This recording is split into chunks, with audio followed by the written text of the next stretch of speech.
सासू माँ, मैं भी स्वाभिमान बाप की बेटी हूँ। बेटी की शादी हुई और जैसे ही नई नवेली दुल्हन का आगमन हुआ, माँ खुशी से नाचने लगी। माँ को ऐसा लगा जैसे उसके सारे अरमान पल भर में पूरे हो गए। शुरुआत में तो माँ ने बहू को बड़े ही लाड प्यार से रखा, लेकिन जैसे जैसे दिन बीत गए, सास का स्वभाव चिड़चिड़ा होता गया।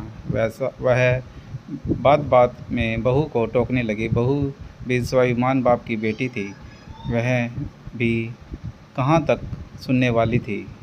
वह भी सास को मन ही मन गालियाँ देने लगी, कभी खाने को लेकर, कभी नहाने को लेकर, कभी बर्तन और झाड़ू लगाने को लेकर। सास बहू में रोज़ रोज़ तू मैं होने लगी। सास की तो जैसे आदत हो गई थी बहू की कमियां निकालने में। रोज़ बहू के किस्से चिल्ला चिल्ला कर पड़ोसियों के सामने सुनाती थी। बहू भी आखिर कब तक सुनती। वह भी पानी सर से ऊपर निकलने पर सासू माँ को खरी खोटी सुना देती थी। कभी कभी तो बात एक दूसरे के खानदान को भला बुरा कहने तक पहुँच जाती, तो कभी एक दूसरे पर बर्तन फेंकने की नौबत भी आ जाती थी। बात यहाँ तक आ पहुँची कि बहू सास की एक भी बात नहीं सुनती थी। आखिर एक दिन सासू माँ ने अपने बेटे से कहा, बहू की पिटाई करवा ही दी। मजबूरी में वह बहू बेचारी पिट गई। बहू इस रोज़ रोज़ के कलह से जीवन से तंग आ चुकी थी। इस कलेश को लेकर वह अपने पिता के घर भी नहीं जाना चाहती थी। आखिरकार एक दिन वह आत्मदाह करने के लिए चल पड़ी। पानी लाने के बहाने से वह मटका लेकर घर से निकली। नदी के किनारे पहुंचकर उसने मटका एक जगह रखा और तेज जल प्रवाह की ओर बढ़ने लगी। वह जल की तेज धाराओं में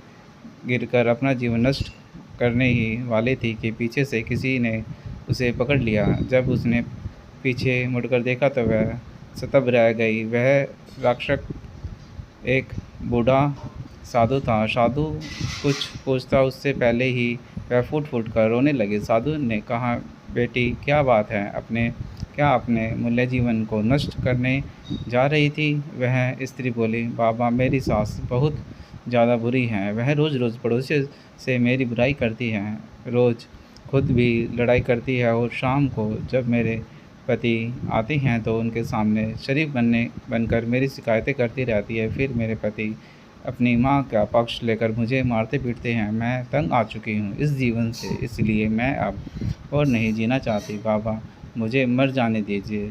साधु ने अपनी झोली में से एक धागा निकाला और कुछ मंत्र पढ़े और फूंक मारकर उसे दे दिया। कहा, बेटी यह अभिमंत्रित धागा है। जब भी तुम्हारी सास बोले यह धागा उनके अपने मुंह में दांत में दबा कर रखना और सास जो आदेश दे उसे उनकी बात मान लेना। कुछ दिनों में तुम्हारी सास पड़ोसियों से तुम्हारी प्रशंसा करने लगी। बहू ने सोचा बाबा ने आशीर्वाद दे दिया तो जैसा ऐसा ही होगा। उसने धागा हाथ में बांध लिया और मटका पानी का भरकर वहाँ से चले गए। घर पहुँचे तो देर से आने के कारण सास ने फिर से अपना प्रवचन सुनाना शुरू कर दिया। बहू ने मटका नीचे रखा और वह धागा दांत से दबाकर अपना काम करने लगी। जब बहू की ओर से कोई प्रतिक्रिया नहीं आई तो वह सास भी चुप हो गई। अब केवल सास चिल्लाती तो बहू तो साधु के कहे अनुसार वह धागा दांत में दबाकर अपना काम करती रहती। अब सास